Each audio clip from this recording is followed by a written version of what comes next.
విష్ణు పురాణము. గురువుగారు మైత్రేయుడికి ఇలా వివరిస్తున్నారు. సరే ఆచార్య, ఇక భృగువు మొదలైన మునుల సృష్టి విశేషాలు వివరించండి అని అనగా పరశురాముడు ఇలా చెప్పాడు. భృగువునకు ఖ్యాతియందు దాత విధాత అనే కొడుకులు, వారికి మేరు పుత్రికలు.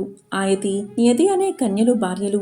దాతకి ఐతియందు ప్రాణుడు, విధాతకు నియతియందు మృకుండు జన్మించారు. ఆ మృకుండుని నందనుడే మార్కండేయుడు, దీర్ఘాయువు. ప్రాణునకు వేదసరుడు, వానికి ద్యుతిమంతుడు, అతనికి అజరుడు జన్మించారు. వారి వంశాలు మిక్కిలిగా విస్తరించాయి. మరీచికి సంభూతియందు పౌటమాసుడు అనే కొడుకు, అతనికి విరజుడు, పర్వతుడు అనే ఇద్దరు కొడుకులు. అంగీరసుడికి స్మృతియందు అసుమతి, రాక, సినీవాలి, కుహు అనే నలుగురు జన్మించారు. అత్రికి అనసూయందు చంద్రుడు, దూర్వాసుడు, దత్తాత్రేయుడు అనే ముగ్గురు దివ్య శోభా మహిమాన్వితులు, బ్రహ్మ శివ కేశవాంశ సంజాతులు పుట్టారు. ప్రీతికి దత్తాగ్ని, అతడు స్వయంభువ మన్వంతరునందు అగస్త్యుడు అయ్యాడు. పులహునకు క్షమయందు కర్దముడు, సహిష్ణువు, ఊర్ధ్వరేతుడు కలిగారు. క్రతువునకు సన్నతియందు వాలకిలాద్యులు 65 పుట్టారు. వశిష్ఠునకు ఊర్జయందు విరజుడు, గోత్రుడు, ఊర్ధబాహుడు, సవనుడు, అనగుడు, సుతపుడు, సక్రుడు అనే 7 కొడుకులు జన్మించారు. వారు ఉత్తమ మన్వంతరమందు సప్తఋషులు అయ్యారు. అగ్నికి స్వాహయందు కలిగిన వారు పావకుడు, పవమానుడు, శుచి. వారికి 45 పుట్టారు. ఆ విధంగా అగ్నులు 49 మందిగా విస్తరించారు. పితృదేవుడుకు స్వదయందు పితృగణాలు, మేనక, వైతరణి అనే కన్యకలు పుట్టారు. ఆ కన్యకులు దివ్యజ్ఞానమూర్తులు, బ్రహ్మవాదినులు, యోగిని దేవతలు అయ్యారు అని చెప్పగా విని మైత్రేయుడు, సరే ఇక స్వయంభవ మనువు వంశమునందు పుట్టిన రాజుల చరిత్ర చెప్పండి అని అడిగాడు. పరాశరుడు చెప్పాడు. ఆది మనువైన స్వయంభునకు ప్రియంవదుడు, ఉత్తానపాదుడు అనే 2 కొడుకులు. ఉత్తానపాదునకు ఉత్తముడు, ధ్రువుడు అనే కొడుకులు 20 అని చెప్పగా మైత్రేయుడు, గురువర్య, ధ్రువుడు పరమ భాగవతుడని పెద్దల మాట, అతని చరిత్ర విస్తరించి చెప్పవలసింది అని అడగగా పరాశరుడు చెప్పాడు. ధ్రువ చరిత్ర. ఉత్తానపాదుడు ఏకచిత్రంగా భూమిని ఏలుతూ శత్రురాజుల పక్కలో బల్లెమై ధైర్య శౌర్య పరాక్రమాలకు రూపమై నయమార్గాన ప్రజాపరిపాలన చేస్తూ ఉండేవాడు. నిర్విఘ్నంగా దేవ భూదేవ తృప్తిగా యజ్ఞాలు చేశాడు. అతనికి సురుచి, సునీతి అనే 2 భార్యలు. సురుచి కొడుకు ఉత్తముడు, సునీతి సుతుడు ధ్రువుడు. 2 సోదరులు సమాన రూపరేఖా విలాసాలు, విద్యా విభాగాలు కలవారి పెరుగుతూ ఉండగా ఒకనాడు ఉత్తానపాదుడు నిండు కొలువులో సింహాసనాసీనుడై ఉత్తముణ్ణి అంకంపై ఉంచుకుని ముచ్చటలాడుతూ ఉండగా ధ్రువుడు వచ్చి తండ్రి తొడ మీద కూర్చోవడానికి సింహాసనం వద్ద నిలిచి చెయ్యి చాచాడు.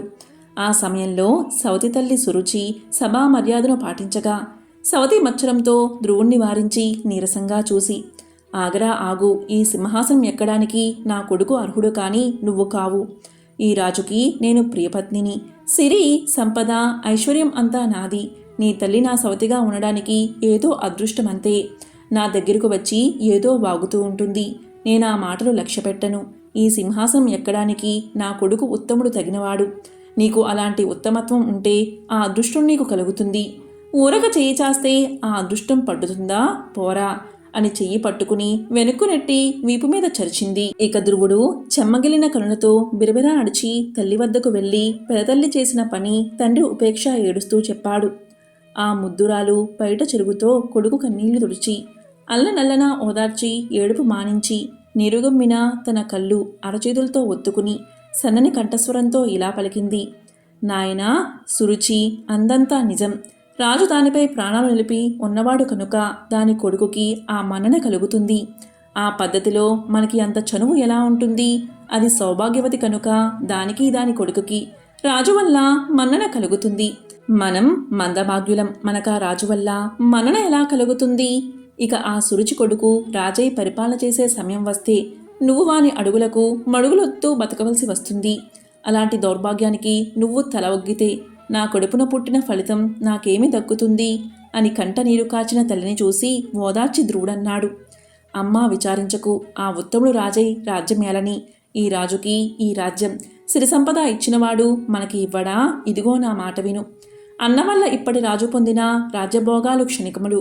అలాంటి ఐశ్వర్యం నాకు అక్కర్లేదు. ఆ దేవతలకు పైన ఉండే 10 మంది సూర్యచంద్రులు వెలుగుతూ ఉన్నంత కాలం నేను ఉండడానికి సంకల్పించాను.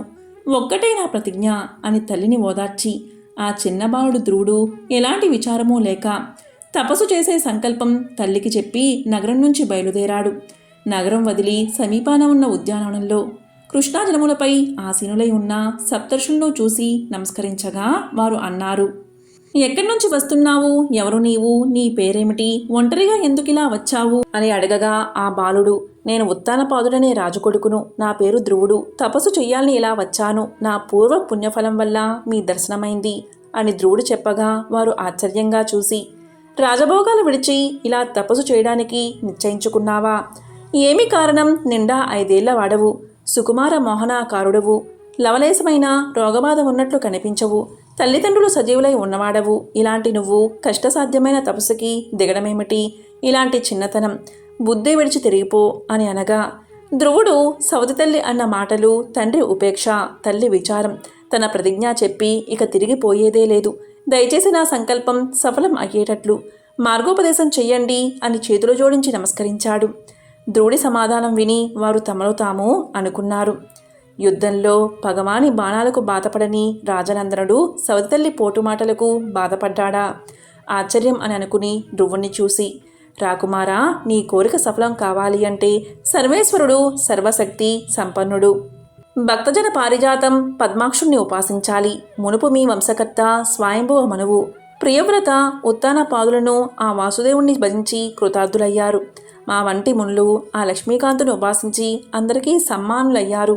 కాబట్టి నువ్వు కూడా ఆ లక్ష్మీనారాయణ్ణి ఆరాధించు, కృతార్థుడు అవుతావు అని ద్వాదశాక్షర మంత్రం ఉపదేశించి తపస్సు చేసే పద్ధతి చెప్పి కృతార్థుడు అవుగాక అని ఆశీర్వదించారు. తరువాత ధ్రువుడు అక్కడి నుంచి యమునా తీరాన ఉన్న మధువనానికి వెళ్ళి యమునలో స్నానం చేసి ముళ్ళు చెప్పిన పద్ధతిని మనస్సును విష్ణుయందు లగ్నం చేసి మంత్రం జపిస్తూ బాహ్య ప్రపంచాన్ని మరిచి నిశ్చల దీక్షలో ఉన్నాడు.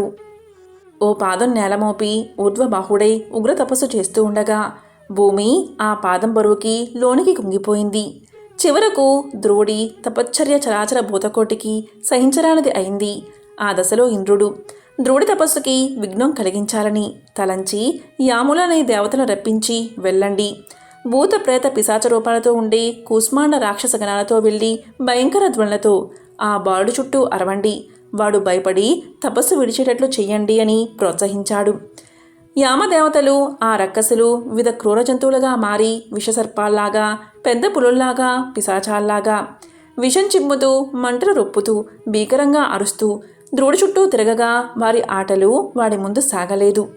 ఒక మాయావి అయిన రాకాసి సునీతిలాగా మారి ధ్రువుడి వద్దకు వచ్చి, కుమారా, ఒకే ఒక్క కొడుకువి, నన్ను వదిలి ఇలాగా కారవడికి వచ్చి తపస్సు చేయడం, నన్ను ఏడిపించడం తగునా? ఆ విష్ణువు నీలాంటి బాలురకు వరాలిచ్చినట్లు విన్నావా? ఎందుకీ శ్రమ? అందరి పండుగ అర్రు చాచినట్లు నీ పని శ్రమకరమే గాని కనిపించని ఆ విష్ణువుచే వరాలిప్పిస్తుందా? లేలే, పోదాంరా, మీ నాయనని మెప్పించి తిరుగుతూ రాజభోగాలు అనుభవించు. ఎందుకీ కీకారణ్యంలో ఈ వయసులో ఒంటరితనం? తపస్సు లే.